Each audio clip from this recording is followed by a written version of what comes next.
Aleluia, Senhor Jesus. Tudo que nós queremos essa noite é estar com você. Tudo que nós queremos é você, Senhor Jesus. Nossos olhos estão atentos ao que você quer mover, o que você quer falar. E na verdade o nosso desejo é que você esteja nesse momento aqui, como você disse para o profeta João, que andava no meio dos candeeiros. E a nossa expectativa é que você esteja aqui nessa noite.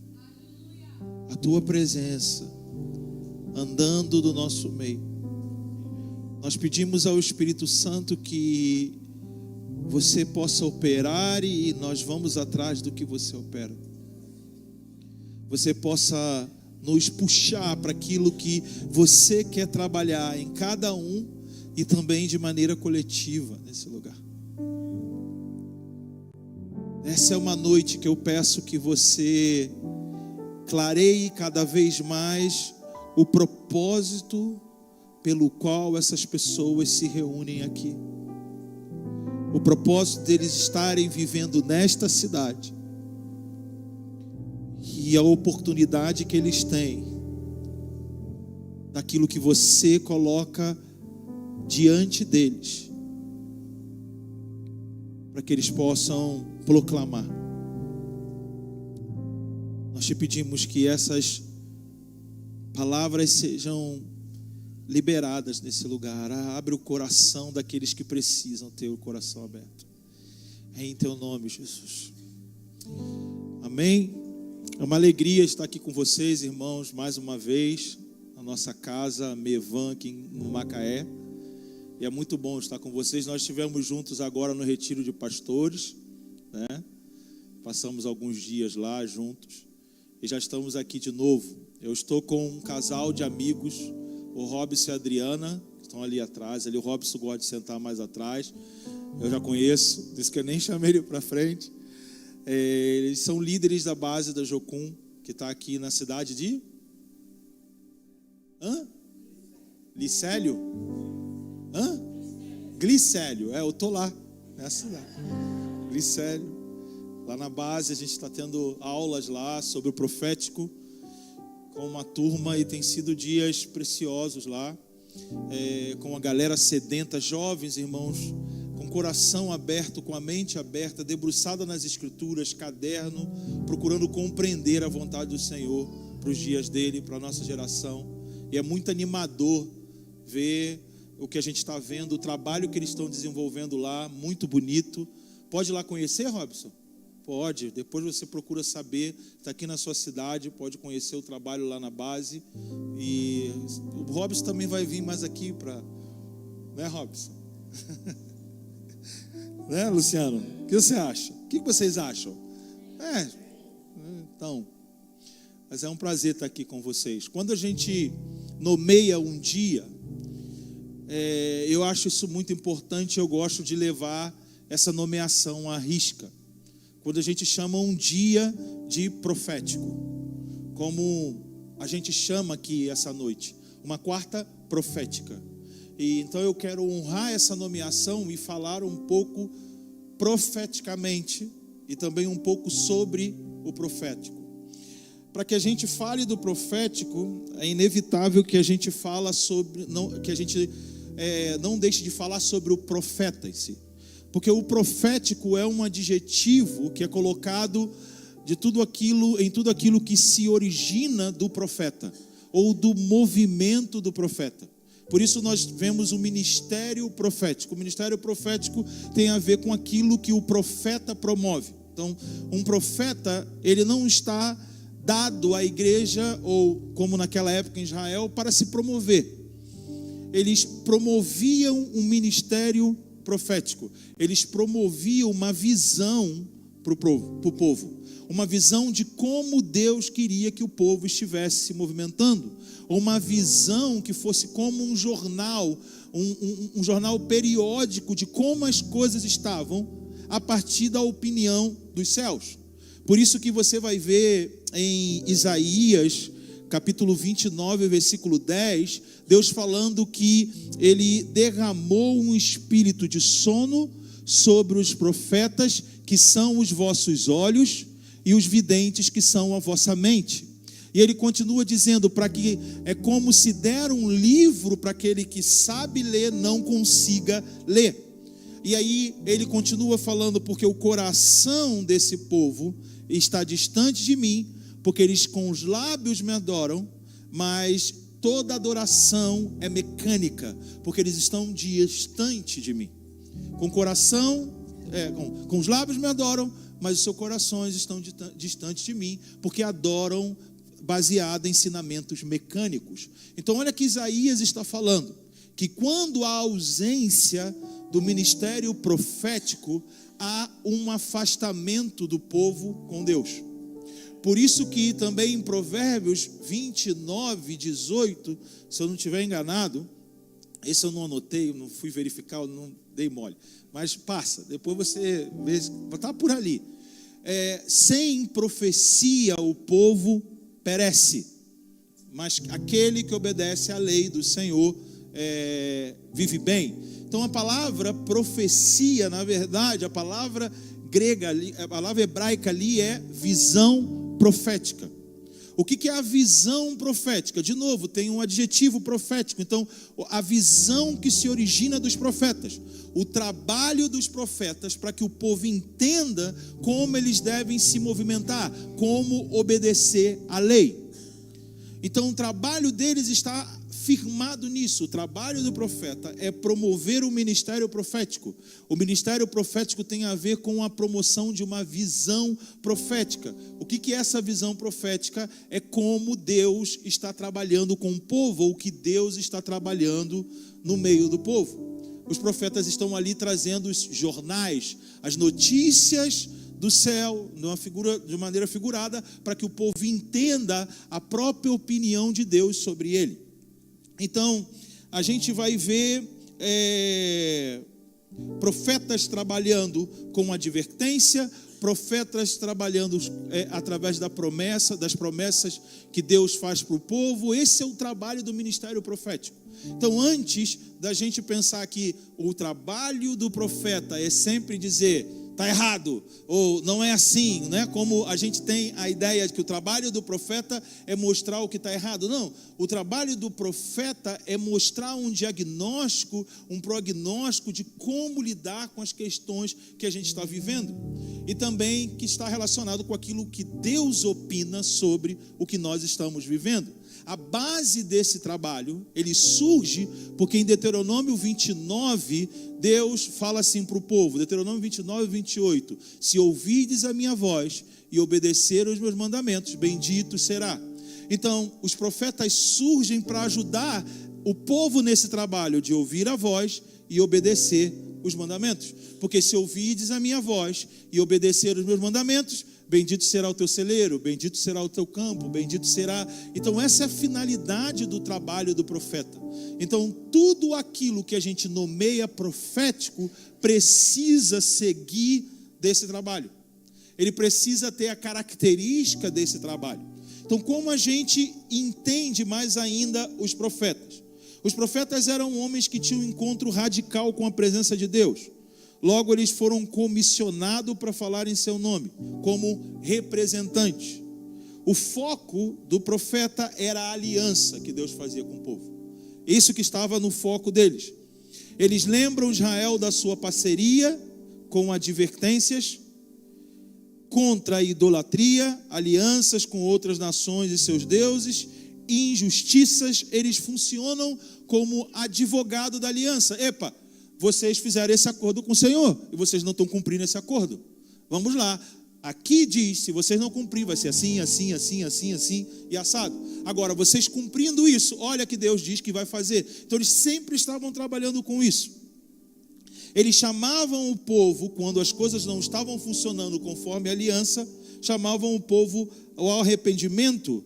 Eles sempre estiveram envolvidos com proclamações sobre o dia do Senhor, como Deus traria a sua justiça para corrigir as infidelidades do povo e as injustiças do povo e das nações vizinhas desse povo. A sua linguagem era de uso de imagens cósmicas, linguagens apocalípticas. Mostravam como, através dessa linguagem cósmica apocalíptica, como, através desses eventos, Deus destruiria as nações corruptas e violentas e traria a sua justiça sobre o seu próprio povo. Sempre o tempo que interessavam era o presente e o futuro. Por isso, o uso de linguagens cósmicas que os permitiam que fosse falado nos dois tempos ao mesmo tempo. O dia do Senhor sempre estava apontando para a volta dos exilados, de volta para Jerusalém, e usavam linguagem cósmica, isso aqui eu já falei, deixa eu ver, ok. Isso. A característica da profecia dos profetas nunca era uma história escrita de forma antecipada. Sempre estava relacionado com a promessa que Deus fez. Isso é um ponto que eu quero que a gente trabalhe hoje. A nossa expectativa, às vezes, quando a gente fala sobre o profético e sobre profecias, sempre estão debruçados sobre predições, coisas anunciadas antes de acontecerem. Mas o foco, o esforço deles não eram predizer acontecimentos, era anunciar promessas de Deus. Isso é diferente, porque eles não estavam como adivinhos daquilo que iria acontecer. Eles recebiam uma comunicação do que Deus iria fazer. É bem diferente. Então, a base da proclamação deles era uma base de proclamação sobre a promessa de Deus e não tentar acertar o futuro. Dá para entender isso? Não. É bem diferente. Tentar acertar o futuro. Então você fala sobre o futuro. Vai chegar um dia que vai acontecer isso. Quem vai ser campeão da Copa do Brasil domingo é o Flamengo, por exemplo. Tentando acertar o futuro. Então a profecia não tem a ver com isso. Isso é tentar você acertar o que vai acontecer antes que aconteça. Os profetas estavam comprometidos com o que Deus disse que faria ou que fará. Então a base da profecia são promessas. Estamos juntos? E a gente precisa avaliar a palavra dos profetas sobre aquilo que Deus prometeu. Por isso nós precisamos saber o que Deus prometeu para nós. Assim nós vamos poder avaliar todas as profecias. Assim nós vamos saber como ouvir os profetas. Assim a gente vai saber como se movimentar no profético. Se movimentar no profético é caminhar com zelo para que haja cumprimento de tudo aquilo que Deus prometeu. Entendeu? O nosso futuro, a palavra futuro para nós não tem a ver com contagem cronológica. A palavra futuro para nós tem a ver com promessa. Nós não contamos tempo, nós esperamos promessas. Por isso que nós somos o povo que deve andar com esperança. Entendeu? Porque a base, o que motiva a nossa vida são as promessas. Bênçãos são promessas. Não é nota boa, não é pontuação. Essa é a nossa mentalidade humana, mecânica. Eu faço isso, meritocracia. Fiz isso, Deus foi lá, nota 10 para você. E a gente pensa que isso é bênção. Não.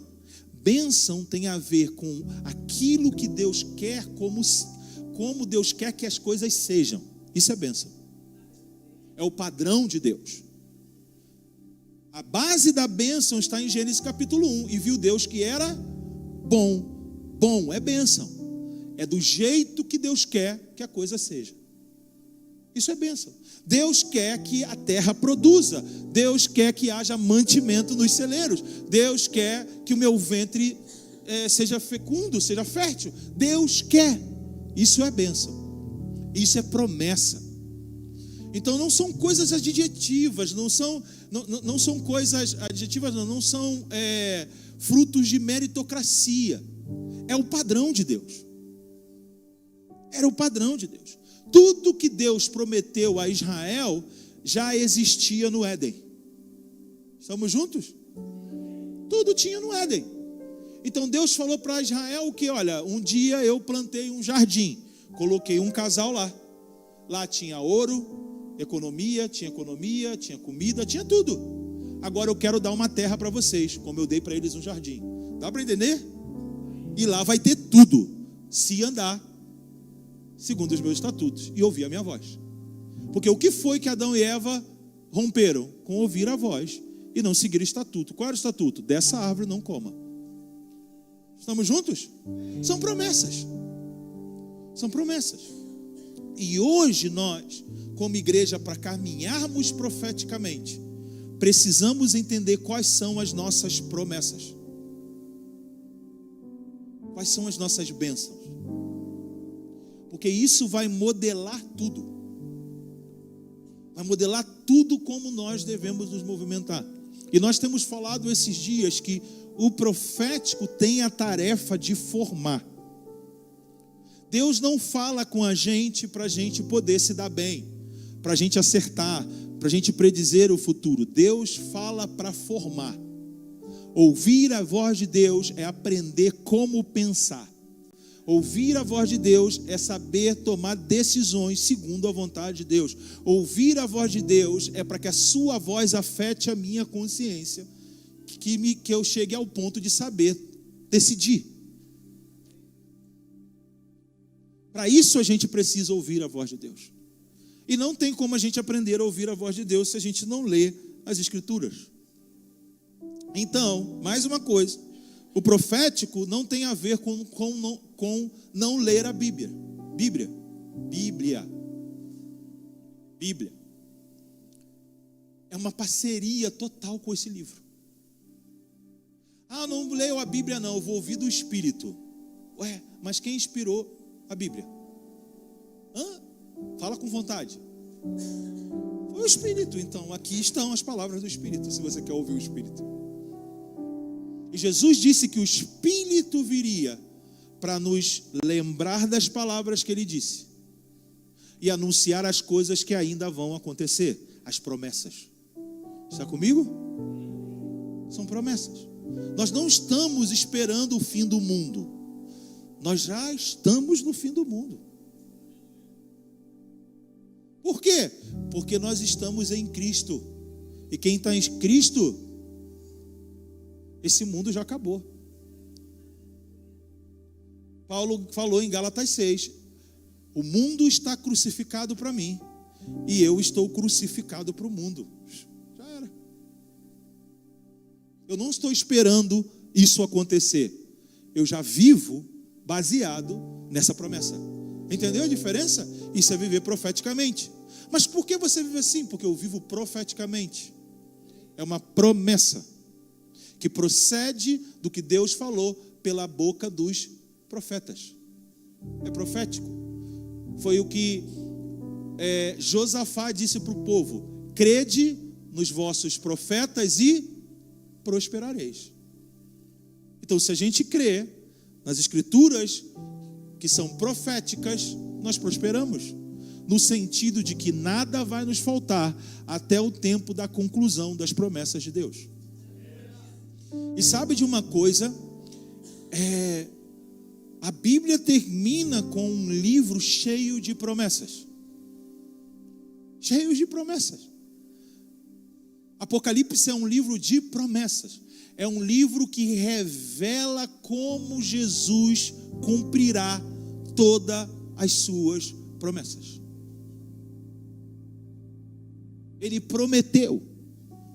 Você sabe que em Apocalipse deixa claro que Deus vai cumprir o que ele disse para Abraão: em ti serão benditas todas as famílias da terra. No capítulo 7 diz que ele viu uma grande multidão de gente de toda tribo, língua, povo e nação em pé diante do trono. É a promessa: em ti serão benditas todas as famílias da terra, independente da sua língua, do seu povo, da sua nação. Uma promessa. E o céu pergunta: quem são estes? E de onde eles vêm? Vieram da grande tribulação. Que eu não quero... com Lu eu posso falar, mas, né, polemizar. Grande tribulação, né? Explica para alguém que está vivendo hoje num país que já é perseguido, e alguém que já tem suas privações, que um dia vai vir uma grande tribulação. É complexo, né? Você vai pregar num país e fala: ó, vai vir um dia que vai vir uma grande tribulação. O que é isso? Vão perseguir, você vai ficar preso. Mas aqui já acontece. Então, será que eu já estou na grande tribulação? Complicado. Mas isso aí o Luciano te explica depois.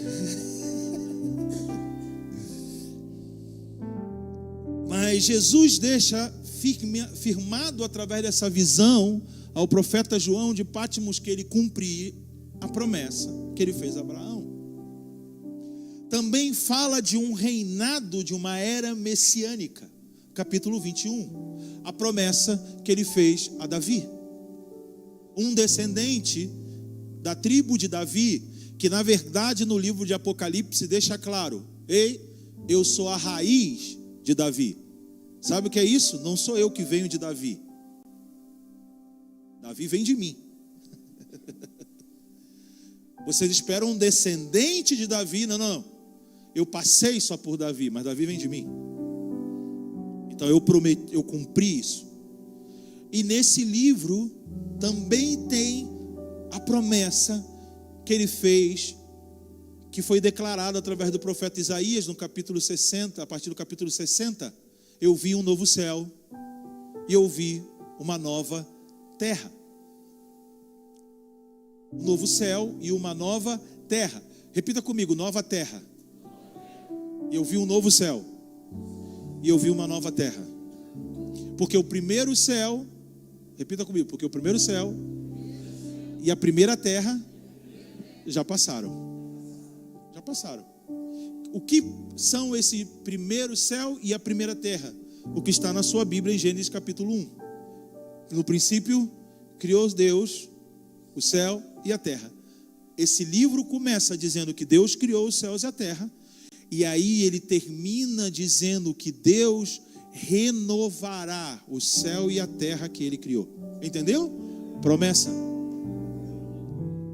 Promessa. Ou seja, eu vou manter a minha vontade desde quando eu criei. Ficou tudo velho, mas eu estou fazendo tudo novo.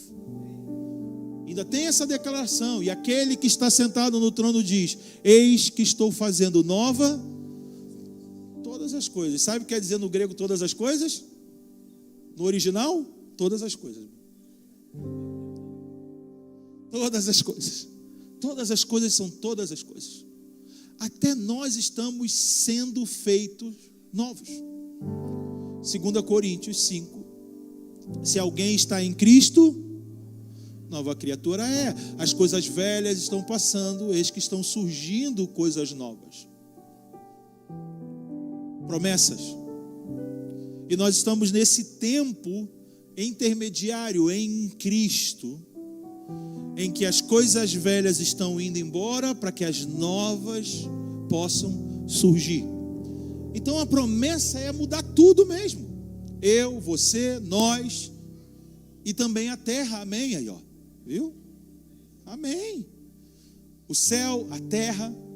E por que eu fiz você falar e eu vi um novo céu e uma nova terra? Porque tem terra. Você não vai para o céu. Desculpa, né?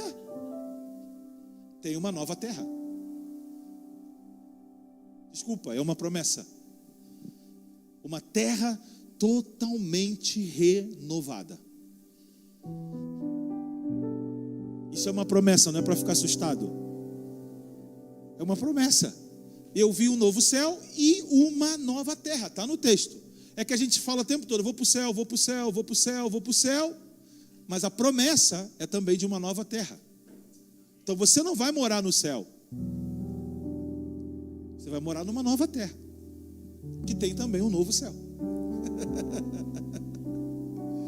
Você já está nos céus. Esse é o ponto. Sabe por quê? Porque você está em Cristo. Sim ou não? Sim ou não? Sim. Você está em Cristo. Onde Cristo está?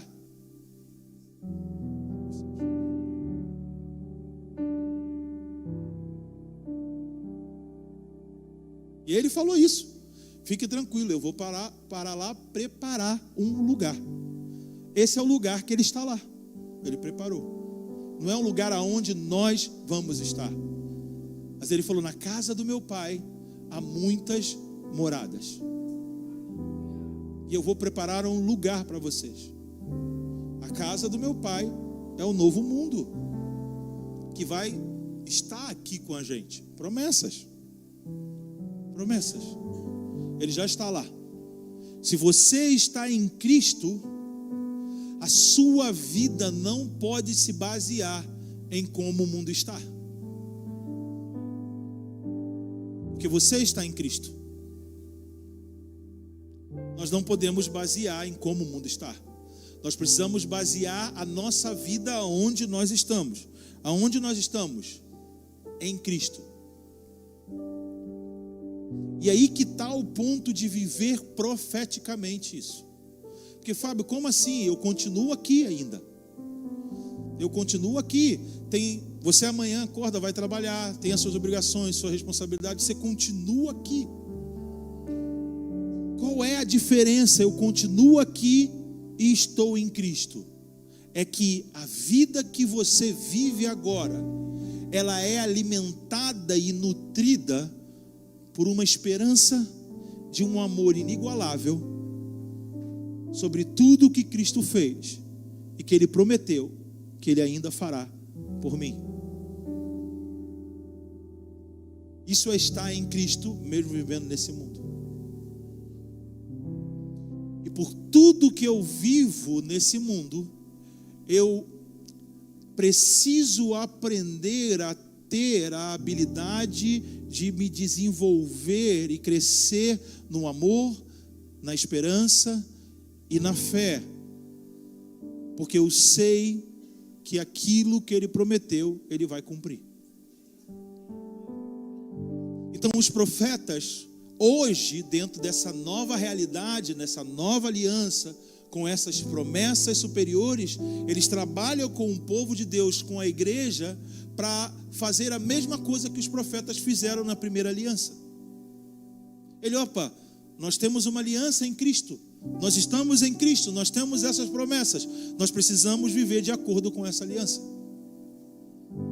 E aí eles lembram com advertência aquilo que não está sendo feito, eles relembram as promessas, aquilo que Deus vai nos favorecer se nós nos mantivermos, mesmo que a circunstância seja contrário a nós. Se nós nos mantivermos na promessa, na aliança que nós temos em Cristo, Ele prometeu e Ele vai fazer. Ele vai trazer pelo poder do Espírito o fortalecimento que eu preciso, a sabedoria que eu preciso, a palavra que eu preciso, o conselho que eu preciso, o consolo que eu preciso. Por isso nós precisamos de profecia. Em 1 Coríntios 14:3, Paulo fala que aquele que profetiza fala aos homens para edificar, exortar e consolar.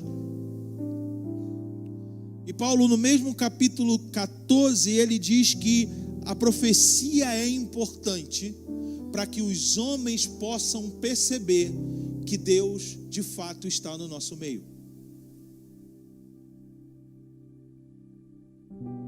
Para que as pessoas possam perceber que Deus de fato está no nosso meio.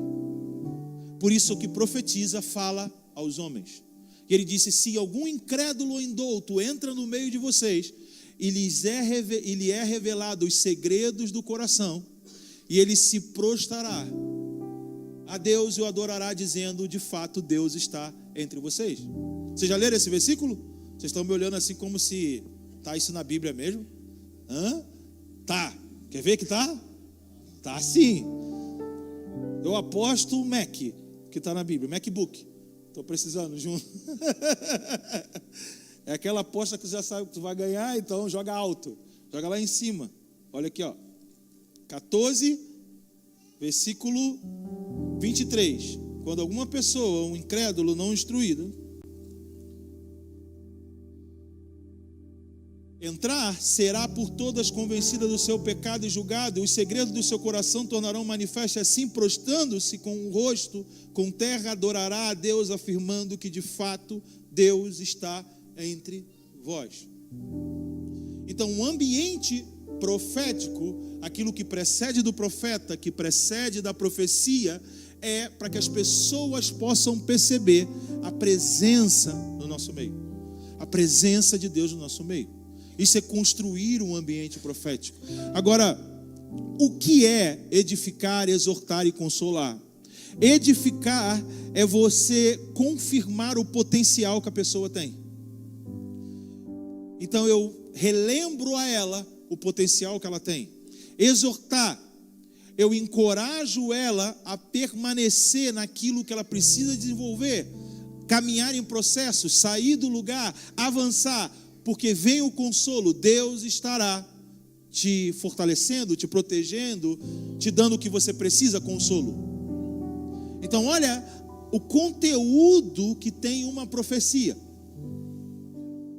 Está vendo que não tem nada a ver com você vai casar com fulano de tal, você vai ter filho, você vai... Viu? Viu? Amém ou não amém? Então, amém, não tem a ver. Não é? O que vocês estão rindo? Eu estou falando alguma coisa...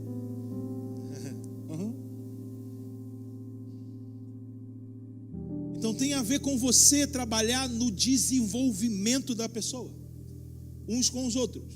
E quando o incrédulo chega, primeira coisa, vai ter que ser retirado tudo aquilo que impede ele de ver o seu desenvolvimento. Por isso a profecia vem e tira. Meu Deus, como Deus sabe da minha vida. Deus está aqui, só pode. Para isso serve a profecia. Por isso, quando a gente nomeia um dia, a gente precisa ir atrás disso que a gente está nomeando, para que essa realidade que a gente nomeou esteja cada vez mais presente quando a gente se reúne. Entendeu? Para que aconteça uma partida de futebol, existe todo um trabalho em volta. Não só é o jogo que acontece. Então, para que esses ambientes aconteçam, tem que ter todo um trabalho. Para que quando a gente estiver jogando, aconteça, entendeu? O ambiente esteja ali. Para que a gente possa perceber a presença de Deus. Para que a gente possa ser enriquecido das promessas de Deus. Para que a gente seja desenvolvido no nosso potencial. Isso tem a ver com o profético. Com a profecia. Então a profecia, o profético e a atividade dos profetas não tem a ver com tocar o pavor nas pessoas. Não tem a ver com tentar acertar o que tenha sobre a vida da pessoa. Não tem a ver com tentar adivinhar o futuro. Não tem a ver com nada disso. O profético tem a ver com trabalhar com aquilo que Deus prometeu. Com como Deus quer se relacionar com o seu povo. Lembra? Eles promovem a aproximação. Se os profetas estão adormecidos, o povo desenvolve maneiras mecânicas de se relacionar com Deus. E o seu lábio, eles cantam, mas o seu coração fica longe de Deus. Porque não tem ali os promotores, os advogados da aliança para, ouve e obedece. Porque se não ouve a voz, tenta obedecer o mandamento criando regras mecânicas. Então a voz, ela modela como obedecemos o que está escrito. E por isso a parceria dos profetas com o que está escrito. Porque eles vão nos atualizando o que está escrito. Como eu cumpro isso? Como eu cumpro aquilo nesse tempo que eu estou vivendo? Qual é a movimentação dos céus, a movimentação espiritual que me favorece nesse momento, nessa circunstância? Para isso, nós precisamos dos profetas.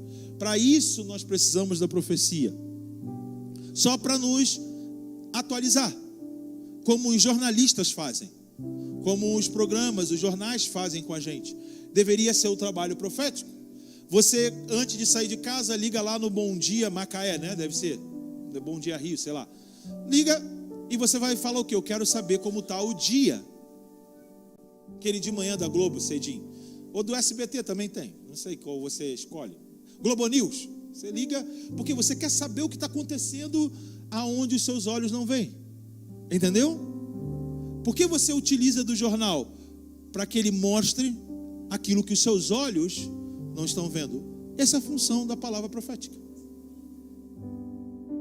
Para que você tenha a opinião de como as coisas estão. Aí tu fala, nossa, o Rio de Janeiro está violento, né? Como é que você sabe? Por causa do jornal. Então os profetas trazem para você esse periódico, esse diagnóstico. E está assim. Isso aqui é favorável, aquilo é desfavorável. E nós precisamos urgentemente que os profetas sejam despertados desse espírito de sono. Porque a realidade hoje do ministério profético é que eles estão debaixo de um espírito de sono. Estão dormindo. Você pega o livro e eles não sabem o que está escrito. Não sabem ler. Ou seja, não sabem dar uma interpretação a partir do que está escrito. Isso é a leitura do livro. Eles pegam uma visão, é como uma visão selada, o profeta Isaías fala. Ninguém sabe interpretar nada, porque estão debaixo de um sono. Por que estão debaixo de um sono? Dentro do contexto de Isaías, porque os profetas usaram a sua função para coisa que não deveria. Deram falsas esperanças para o povo. Trabalharam por dinheiro. Adulteraram. Fizeram tudo. E Deus falou, ok, eles não vão conseguir enxergar nada. Até que eu comece a fazer uma obra com esse povo. Até que eu desperte o espírito de pessoas que precisam ser despertadas desse sono. E agora eu estou trazendo essa notícia para você. Deus está por despertar os profetas desse sono. Se você tem um dom profético e você não conseguiu desenvolver esse dom para que você se veja como um profeta, aguarde. Deus permitiu você escolher fazer outras coisas até esse tempo. Se prepare, porque Deus vai fazer barulho no ouvido dos profetas. Deus vai fazer barulho. Um dos sinais que eu tenho tido sobre isso é que desde o início desse mês 10 pessoas já sonharam comigo. 10 pessoas em 5 dias sonhando comigo. Eu tive um sonho. Eu falei, papai do céu, está acontecendo alguma coisa. E está. Porque isso não é comum. Isso não é comum. Porque Deus está chamando a gente para a ação. Deus está falando, vai começar o barulho. Vai começar o barulho. E é interessante sonhos, porque sonhos acontecem quando as pessoas estão dormindo.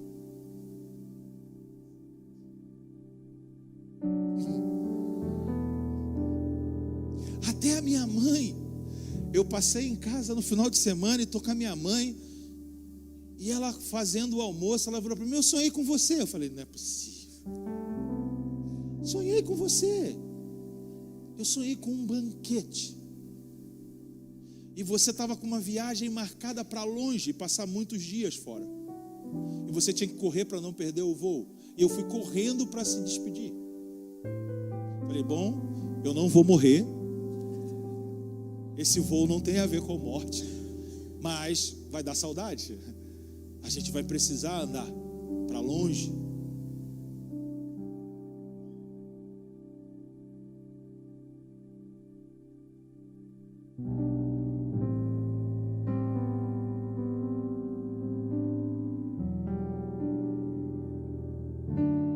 nós precisamos entender o que está aberto diante de nós.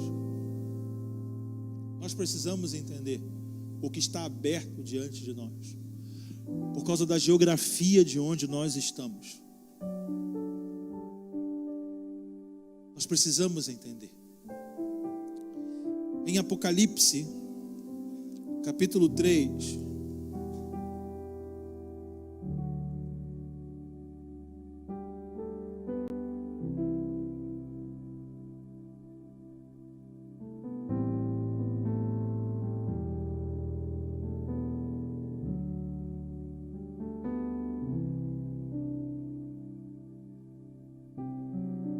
fala de uma igreja em que, dentro da profecia da carta que chega até ela, versículo 14, ela está com sérios problemas. E é a única igreja que Jesus não fala: olha, você está bem nisso, porém é aquilo. É a única igreja que não tem você está bem em alguma coisa. É uma igreja que ele fala assim: olha, está muito ruim. Mas, prestando atenção, por que eles estavam nessa condição? O problema da igreja de Laodiceia era a visão que eles tinham deles mesmos. Eles não tinham uma visão correta de si. Eles se achavam o que não eram. Eles achavam que estavam vivendo uma coisa louca que eles não estavam vivendo. Eles achavam que tudo o que estava acontecendo era sinalização de uma coisa que não era exatamente isso. Não era. E eu vejo isso como a realidade da igreja do Brasil. Eu não sei para você, mas eu tenho um incômodo, porque parece que nós estamos achando que estamos vivendo uma coisa, mas não é o que nós estamos vivendo. Nós não estamos tendo uma visão correta da nossa realidade. Então, por isso que essa igreja tinha um problema sério. Eu não acredito que eles estavam fazendo tudo errado, mas tudo o que eles faziam estava fora do objetivo, porque eles estavam tendo uma visão que não era correta de si mesmo. Não adianta nada você estar fazendo o certo sem ter uma visão correta de si. Por exemplo, você pode dizer: eu quero o avivamento, eu quero o que é de Deus. E você começa a viver como se o avivamento já tivesse chegado. O que você quer é certo, mas o que você vive não é exatamente o que Deus está fazendo. Me explico assim, eu dei um exemplo. Às vezes a gente diz que está vivendo algo e não está vivendo, mas a gente se esforça para se convencer que é aquilo que a gente acha que é, ou que aparenta ser, ou aparenta estar vivendo, ou aparenta. Esse era o problema de Laodiceia. E qual é o problema de viver assim? O problema de viver assim é que você vive e não chega a lugar nenhum. Você pode viver experiências, e você não chega a lugar nenhum. Olha que interessante, deixa aí em Apocalipse, dá um pulo comigo para Deuteronômio 29, versículo 3. Acharam Deuteronômio 29, versículo 3? As grandes provas que os teus olhos viram, os sinais grandes e maravilhas, mas até hoje o Senhor não vos deu um coração para entender, nem olhos para ver, nem ouvidos para ouvir. 40 anos vos fiz andar pelo deserto. A roupa do vosso corpo não se desgastou, nem o sapato do vosso pé. Não comeste pão, nem bebeste o vinho, nem bebida forte, para que soubesses que eu sou o Senhor vosso Deus. Até aqui. O foco é: vocês viram, seus olhos viram sinais e grandes maravilhas, mas o Senhor não deu um coração para entender.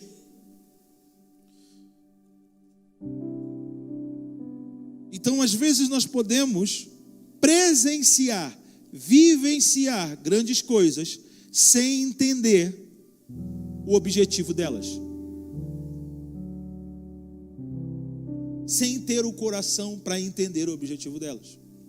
E qual é o problema do povo de Israel no deserto, como o problema da igreja de Laodiceia? Era a obstinação. Era viver segundo a sua própria vontade. Dá para entender? Eles queriam viver segundo a sua própria vontade, dentro do que Deus estava fazendo. Eles recebiam tudo que Deus dava para eles, mas eles queriam continuar vivendo segundo a sua própria vontade. E amigos, quando a gente vive assim, a gente vive tudo que todo mundo vive, mas na hora da conclusão fica de fora. Por isso que Jesus fala, olha, você não é quente nem frio. Você não tem estabilidade. Você não serve para muita coisa. E Jesus fala para eles, vocês dizem que são ricos, que têm prosperado, mas não sabe que é infeliz. Eu aconselho que compre de mim ouro refinado no fogo, para que te enriqueças, roupas brancas, para que te cubra a vergonha da tua nudez, para que a tua nudez não seja mostrada, colírios para que apliques sobre os teus olhos e enxergues. Jesus está falando, vocês precisam mudar de ótica, para ter uma visão precisa e correta de tudo que vocês estão vivendo, de tudo que vocês estão experimentando, porque vocês estão se comportando de um jeito que, já estamos vivendo, já é aquilo que nós esperamos, já é toda a realidade que nós estamos aguardando. Enquanto nós vivemos assim, a verdadeira realidade não nos visita. Nós não experimentamos a verdadeira presença se fingimos que temos a presença. Terminou o culto, a gente fala assim, nossa, foi tremendo, presença de Deus poderosa. E você vai sempre viver como sempre vivi. Porque você está fechado para uma realidade. Você está convencido que você está vivendo já é a realidade que você espera. Está dando para entender? Não, espero, sim, espero. Você está se convencendo que está vivendo momentos tremendos de presença e uau, Mas a gente sabe que não é. E assim estava a igreja de Laodiceia. E é a igreja que Jesus fala uma coisa que é curiosa e que a gente costuma usar para pregar para o não convertido. Ele diz, eis que estou à porta e bato. Ou seja, tem possibilidade de você viver uma igreja sem Jesus estar dentro. Isso é doideira. Doideira. A gente pode viver tudo, fazer tudo, e Jesus não está dentro. Por quê?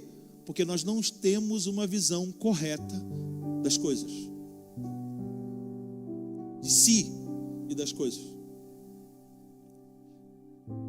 Mas como eu estou aqui para falar de promessas, a promessa que ele tem é baseado numa condição. E a condição que ele coloca não é muito alta, não. Ele fala, se alguém abrir a porta. Ele nem especifica que tipo de pessoa ele quer que abra a porta. Pronome indefinido. Se alguém abre essa porta, eu entrarei e ele ceará comigo e eu cearei com ele. Ele se assentará comigo no trono do meu Pai. Perceba uma coisa. Jesus diz que entra e a realidade de onde ele está entra também. Ele, o trono do Pai, cear com ele, tudo entra. E é interessante que esse capítulo 3 termina falando que tem uma igreja com uma porta fechada. E o capítulo 4 como começa? Do Apocalipse. Olha aí na sua Bíblia.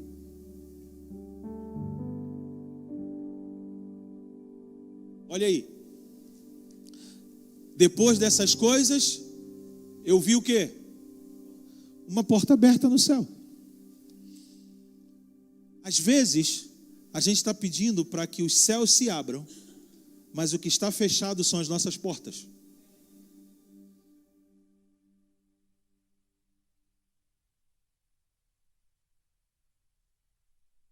Porque a porta do céu, ela está aberta. O problema não era que a porta do céu estava fechada, e por isso a gente não estava tendo a presença do céu no nosso meio. O problema é que a nossa porta estava fechada. Então, se a nossa porta se abre, as duas abertas, nós podemos ser levados para realidades além do que a gente experimenta aqui. Além do que Ele prometeu de trazer para cá, Ele também te faz um convite. Agora sobe para cá. Venha ver o mundo a partir do meu lugar. Por isso, a gente tem tanta dificuldade de entender como assim estar em Cristo e viver nesse mundo. Eu estou nesse mundo, vivendo nesse mundo. É porque a gente não sobe para olhar o mundo de onde Cristo está. João não viu só o futuro. João viu a realidade do mundo aonde Cristo está. Essa é a realidade. E ele viu também a realidade do mundo aonde Jesus não está. E tem a realidade do mundo onde Ele está. E nós temos a possibilidade de viver a realidade do mundo aonde Cristo está. Fábio, ok, isso que você está falando, eu até concordo, mas como eu, na prática, desenvolvo isso? E eu termino com o ensino do apóstolo Paulo. Primeiro ele fala que em Efésios 2:6 que nós estamos assentados com Cristo nas regiões celestiais. E em Colossenses capítulo 3, Paulo ensina como viver uma vida aqui na terra baseada em realidades celestiais.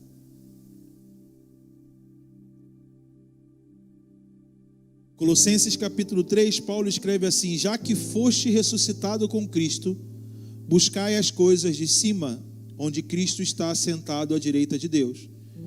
Pensai nas coisas de cima, e não nas coisas da terra, pois morreste, e a vossa vida está escondida com Cristo em Deus. Aonde está a sua vida? Aonde está a sua vida? É em Cristo. Aonde Cristo está? No alto. A pergunta que a gente deve fazer é: os nossos pensamentos são ocupados mais por coisas da terra ou coisas do alto?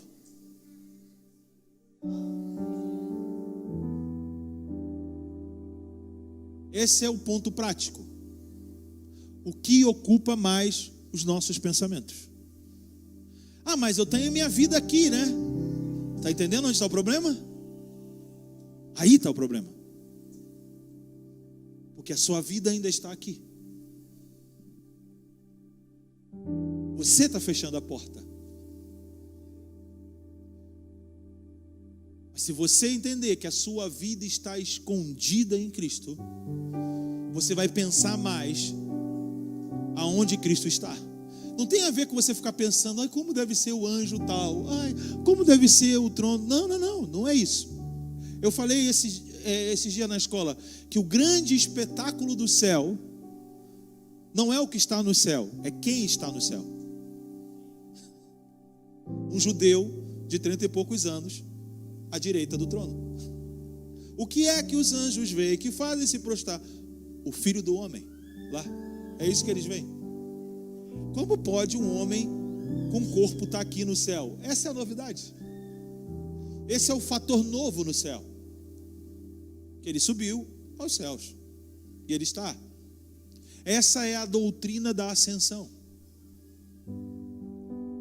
A igreja inicial, ela viveu uma doutrina apostólica porque eles entenderam que o futuro deles subiu para o alto. Dá para entender? Então, espacialmente, o nosso futuro não está na nossa frente. Quando eles olharam, está indo embora tudo que a gente deu à nossa vida. E o anjo ouviu o quê? Por que vocês estão olhando aqui? Do mesmo jeito que ele foi, ele vai voltar. Essa é a orientação de vida de vocês agora. A vida de vocês está no alto. Por isso que o apóstolo Paulo escreve: pensai nas coisas que estão no alto. O que está no alto? Todas as promessas. Todo o nosso futuro. O céu. E aonde está a minha vida no futuro? Como é que eu não vou pensar na minha vida no futuro, Fábio? Pense aonde ela está, a partir do lugar que ela está. Do alto. Pense do alto. Fábio, e aí que vai acontecer? Sabe que vai acontecer? Deus vai começar a despertar você por meio do espírito da profecia para revelar a você mesmo a vida que Ele quer que você desenvolva aqui na terra. Sonhos, visões e profecia é para trazer conteúdos dessa vida que está em Cristo, para que você aprenda como viver ela aqui na terra, em Cristo. Edificar, exortar e consolar. É isso que a profecia tem que promover. Um desenvolvimento de tipo de pessoas nessa terra que representa a sua própria esperança, a promessa. Toda a mensagem dos apóstolos era: aquele que vocês crucificaram, Deus o exaltou e está nos céus, à direita de Deus. E derramou o Espírito Santo da promessa. Essa era a mensagem dos apóstolos. Esse era o fundamento que os apóstolos estavam colocando. O Jesus crucificado ressuscitou e ascendeu os céus. E ele derramou o Espírito Santo da promessa. Vê, Atos 3, Atos 4. Os caras só pregam isso. E Atos 7, que é a minha paixão. Atos 7, a minha paixão. Um homem encarnou toda essa mensagem que eu preguei aqui em alguns minutos. Eu acho que foi alguns minutos, não foram horas, foi um minuto. Assim eu espero, meu Deus. Mas se você está aqui só um minuto, eu não peço uma hora ainda não, né? Passou já uma hora? Passou? Então tá, já estou terminando. Esse homem conseguiu provocar essa realidade que a gente está falando aqui de verdade. Por causa da maneira de como ele via as coisas e como ele se via. Estevão.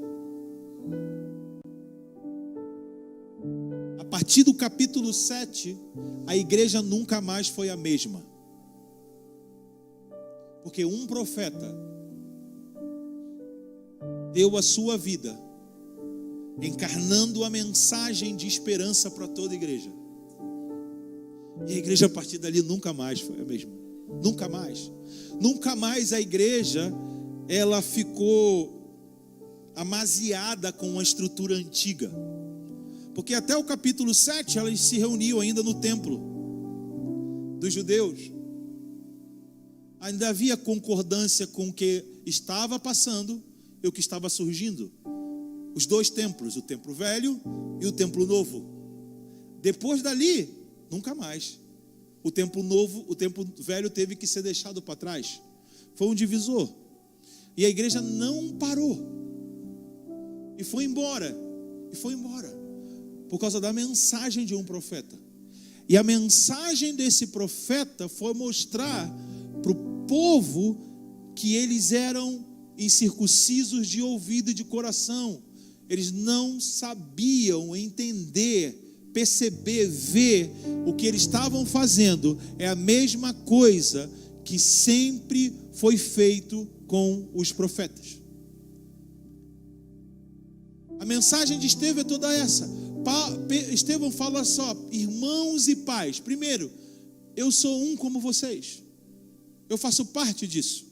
Essa acusação que dizem que eu sou contra esse lugar, que eu sou contra a lei de Moisés, que eu sou contra Abraão, é mentira. Vocês são meus irmãos e vocês são meus pais. Nós temos o mesmo pai, Abraão. Ele se inclui e diz: mas preste atenção. E ele começa: desde quando Deus chamou Abraão? E vai passando toda a história. E vai mostrando que o povo sempre viveu aquilo que Deus estava fazendo, mas não respondia de maneira correta o que Deus estava fazendo. Essa é a síntese de mensagem de Estevão. Por isso que eles começam a ficar endemoniados, porque ranger os dentes, eu não sei o que seria esse ambiente. Mas perceba que Estevão estava tão desconectado da sua vida aqui na terra, que como você tem uma visão sem uma música dessa? Fala para mim. Até para você me ouvir, eu pregar, tem que ter uma musiquinha dessa boa. Imagina o som que estava na frente de Estevão. Eu vou te matar! Estevão. Sabe que é um cara que só estava pensando nas coisas do alto.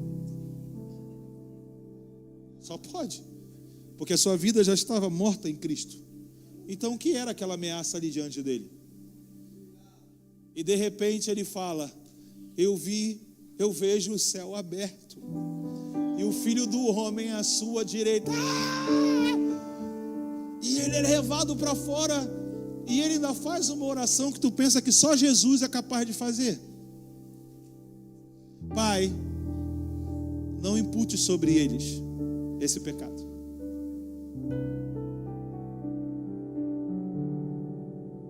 Esse homem, com a sua vida, com a sua compreensão, ele fez uma realidade celestial estar presente numa circunstância que eu acho que não é nem 1/3 dos problemas que a gente tem no nosso dia a dia.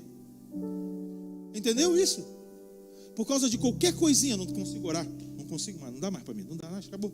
Hoje meu trabalho não deu. E Estevão estavam com pessoas rangendo os dentes para matá-lo, e ele viu os céus. A sua mente estava exercitada a pensar nas coisas do alto. A circunstância não atrapalhou ele de se conectar com a verdadeira realidade da vida dele. Jesus à direita de Deus.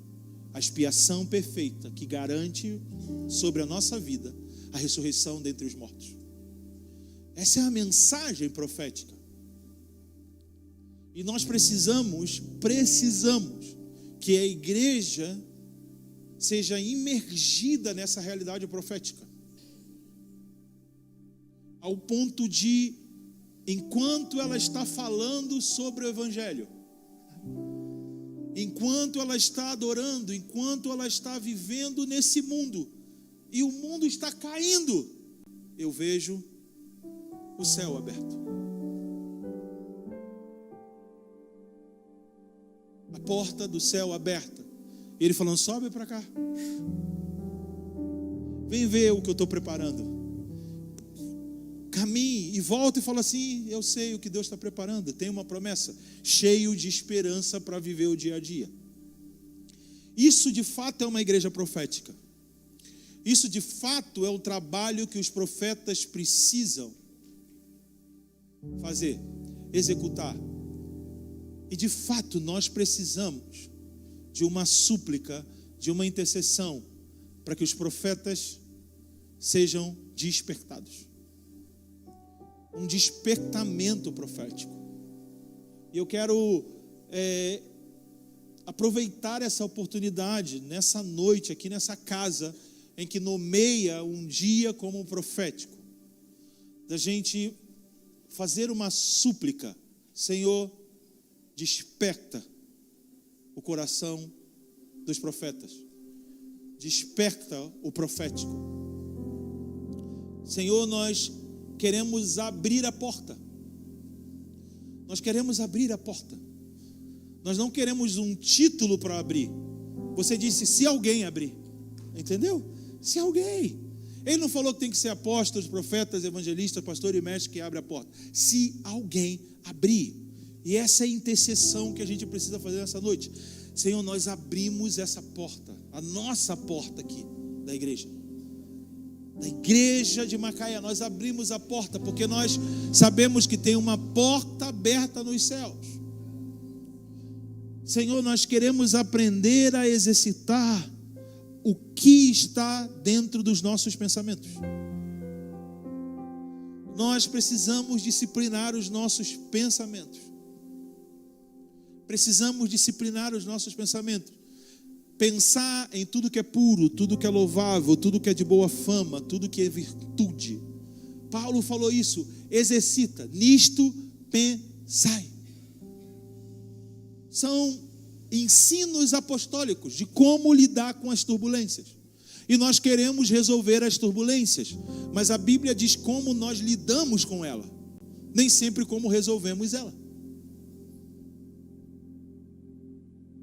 Tudo que é puro, tudo que é amável, tudo que é de boa fama, cancela. Se você segue fuxico gospel, não sei o que do gospel, cancela tudo que é de boa fama. Entendeu? Tudo que é puro, tudo que é louvável, tudo isso, a gente precisa encher a nossa mente dessas coisas e jogar fora esses lixos. Porque a gente acha que é rico, que vê que somos, mas nós somos pobres, cegos, miseráveis e nus. Porque nós estamos dando atenção para outras coisas. A gente precisa sair da massa evangélica. A gente precisa sair. A gente precisa protestar contra isso. Protestar, não estou falando de você falar alguma coisa. Estou falando de você não dar atenção ao que está sendo dito. Por quê? Eu estou ocupado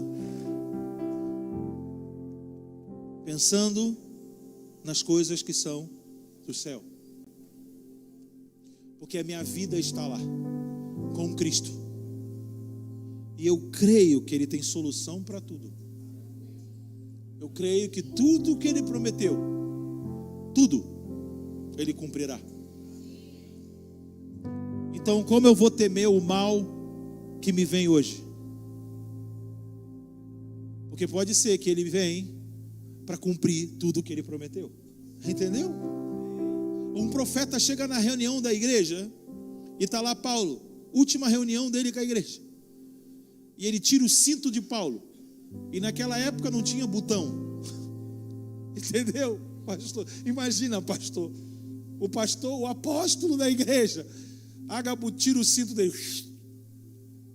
E amarra o braço, ele não pode nem segurar. Ó. E fala, você vai ser preso.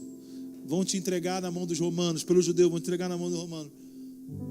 Paulo terminou a profecia? Terminou. Pegou o cinto, levantou as calças, amarrou de novo. E todo mundo foi, então Paulo, você vai ficar? Não. Por que, Paulo? Porque toda cidade que eu vou, o que me recebe são perseguições. E eu não vou sair disso. Essa é minha vida. O que você chama de ruim é a minha vida.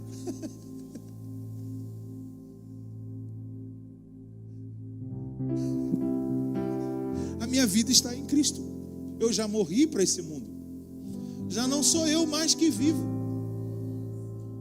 Ele dizia, viver é Cristo, morrer é lucro. Ele não estava depressivo. Ele só estava dizendo, não, eu estou aqui para tudo. E eu fico lendo os capítulos seguintes, a história, Paulo vai lá no templo, ele é preso dentro do templo, ele que vai. cara fala, Paulo, você tem que ir lá no templo, é melhor você ir, porque os judeus estão pensando nisso de você. Ah, tá bom. Igual uma pomba inocente. Vai lá no templo, os judeus pegam ele e entregam ele para Roma. Nunca mais. E no meio disso tudo vem outra profecia tremenda para a vida de Paulo. Do alto, do céu, da vida que está escondida em Cristo. Paulo, eu quero que você se apresenta a Félix, o governador mais de alta batente. Fica tranquilo. E Paulo, entendi. A prisão é o caminho para cumprir o propósito que Deus tem para mim.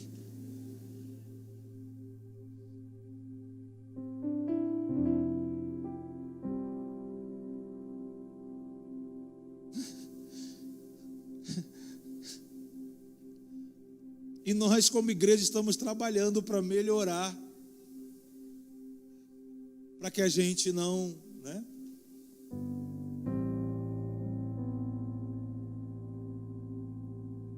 A nossa vida precisa estar em Cristo.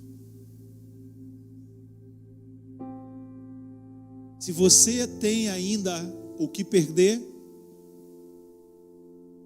eu te aconselho a perder logo. Porque você vai perder.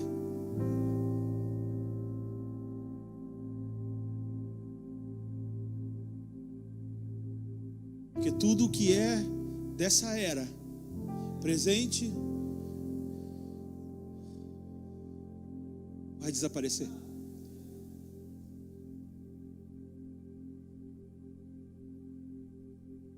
E Jesus disse, por isso que Jesus disse, aquele que ama mais pai e mãe, filho, filha, marido, esposa, amar mais do que a mim, não é digno de mim. Jesus está dizendo, se você não confia todas essas pessoas a mim, você não é digno de mim. Dá para entender? Você tem que confiar todas essas pessoas a Cristo.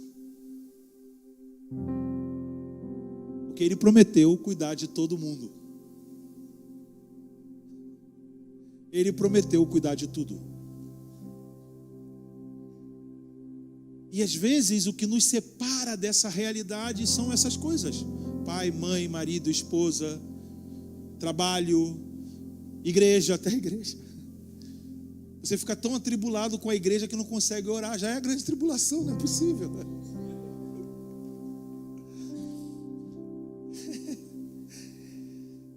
E a gente precisa decidir em pensar nas coisas que são do alto. Depois de você ler em casa, Colossenses 3, ele vai falando, ó, livre-se da inveja, da intriga, do ciúme. Livre-se disso. Fábio, como eu busco as coisas do alto? Primeiro, livre-se disso. E depois, faça morrer imoralidade sexual, ganância. Façam morrer. Essas coisas a gente precisa se livrar. Gente, a gente precisa se livrar. Sabe? Ô irmão, não sabe não que o irmão falou de você? Não sei não. Também não quero saber. Vamos se livrar. Vamos se livrar. Ai, mas eu quero tanto. Faça morrer isso. Considere mortos para o pecado. Tipo, cognitivamente eu estou morto para isso. Eu não estou vivo. Isso aqui não é mais, não me pertence mais. Porque eu quero pensar nas coisas que são do alto, aonde Cristo está. Eu quero ser produtivo. Eu quero desenvolver uma vida que é eterna. Eu não quero me envolver com coisas transitórias. Eu não quero me desgastar com aquilo que é perecível. Eu quero as coisas imperecíveis. Eu quero as verdadeiras riquezas. Eu quero as verdadeiras preciosidades. Eu quero a excelência do conhecimento de Cristo. Vamos lá, alguém. Vamos atrás disso, por favor. Nós precisamos, mais do que uma mensagem, nós precisamos de uma postura assim. Vamos tirar os nossos olhos de tudo isso. Vamos tirar os nossos olhos de sucesso, fama, de exibição, de status. Vamos tirar os nossos olhos disso. Vamos botar um colírio nos nossos olhos. Vamos tirar. Porque isso está nos matando mais do que o próprio pecado. Vamos tirar. Vamos parar de fingir que estamos vivendo uma coisa que nós não estamos vivendo. Vamos ser factuais, vamos ser reais. Não foi dessa vez, mas na próxima quem sabe. Não foi ainda, mas nós estamos perseguindo a cada reunião. Hoje foi forte, mas não foi ainda. Hoje foi, mas não foi ainda. E nós estamos indo, e nós estamos indo, e nós estamos buscando. Nós estamos buscando porque tem uma promessa. Qual é a promessa? Me achareis quando buscardes de todo o vosso coração. Se eu não encontrei ainda, é porque não foi todo. Então eu preciso, se eu não encontrei, Senhor, o que ainda não foi todo? Por favor, me ajuda. Ele, foi isso, você acerta. E agora? Não foi isso? E foi isso, até que seja o todo o coração. Como eu vou saber, Fábio, que eu estou buscando de todo o coração? Você vai ter encontrado o que você está procurando.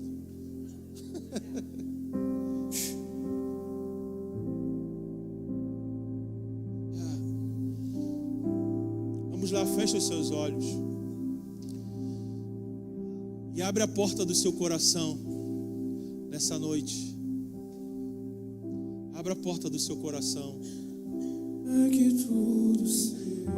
Fala assim: Jesus, eu abro a porta do meu coração para que você me leve à tua mesa, para que eu possa ceiar com você, para que eu possa ter uma comunhão com a realidade de onde você está, para que eu possa ter uma comunhão com o alto, para que eu possa ter uma comunhão com o trono. Eu quero ser um convidado para ver as coisas que você em breve vai fazer. Eu quero ser um convidado para contemplar as suas promessas.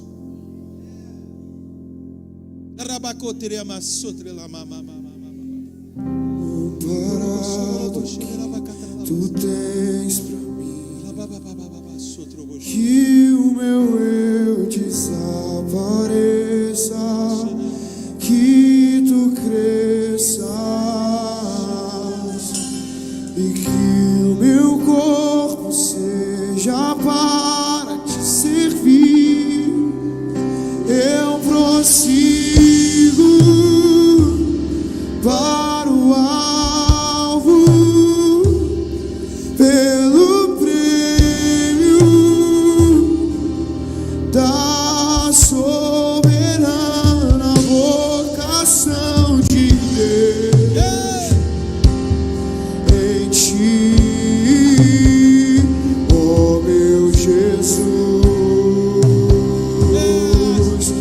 Eu prossigo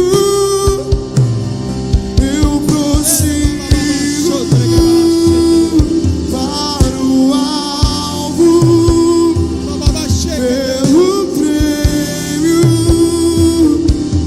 da soberana vocação em ti, ó meu Jesus.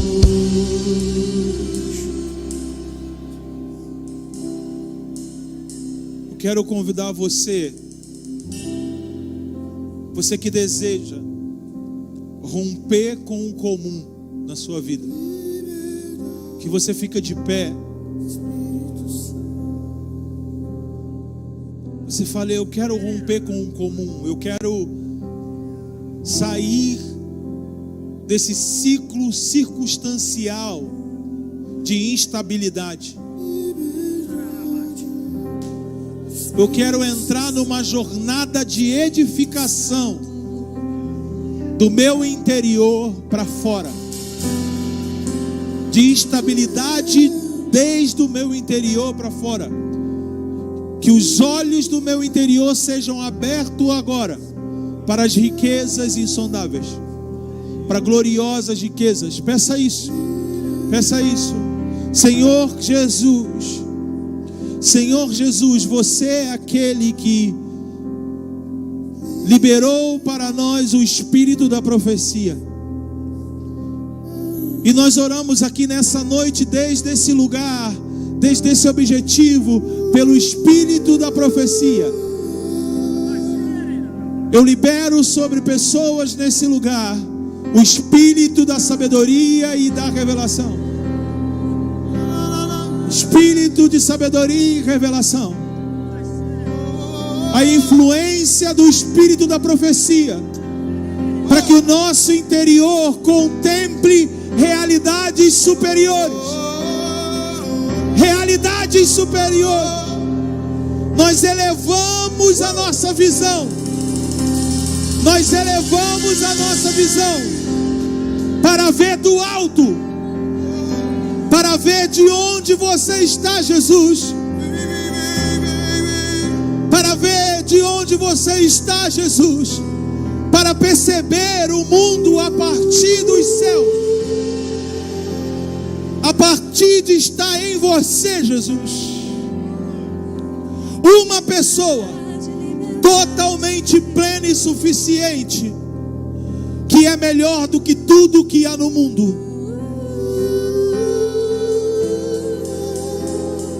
Glorifica o teu nome, Jesus. Glorifica o teu nome, Jesus. Glorifica o teu nome, Jesus. Libera sobre nós a tua glória. Libera sobre nós a tua glória. A tua glória que resplandece como luz, que nos faz enxergar realidades celestiais, realidades espirituais. O que olhos não viram, nem ouvidos ouviram, nem penetrou em nossos corações. Penetrou em nossos corações. O que olhos não viram, nem ouvidos ouviram, nem penetrou em nossos corações. Penetrou em nossos corações. O que olhos não viram, nem ouvidos ouviram, penetrou em nossos corações. Senhor, as janelas de sonhos e visões e profecias estão abertas sobre esse lugar. Uma nova estação de sonhos que mostre a realidade presente e a realidade vindoura sobre este lugar,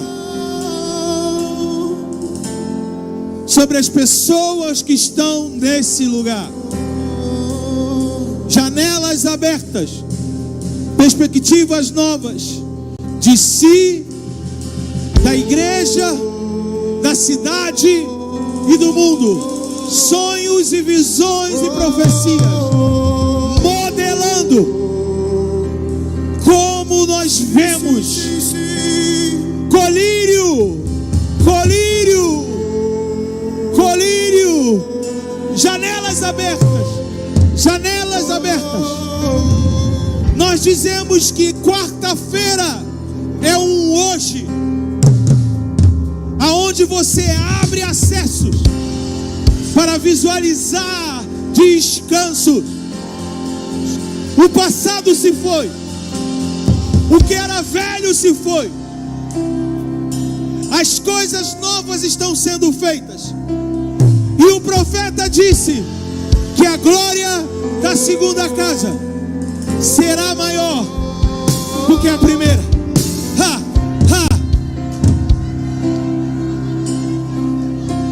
Existe uma glória superior que vai substituir aquilo que foi destruído. Se vocês se dispuserem a reconstruir, eu prometo uma glória maior. A glória da segunda casa será maior do que a primeira. A segunda fase de Jó foi o dobro de como foi a primeira. Sempre há um dia depois.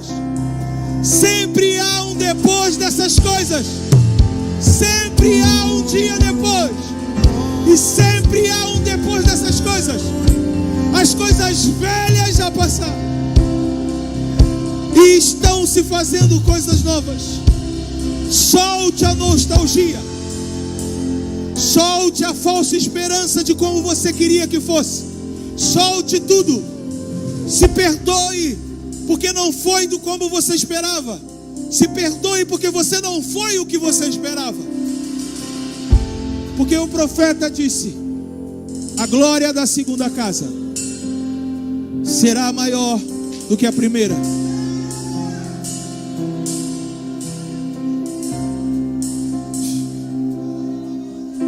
Senhor.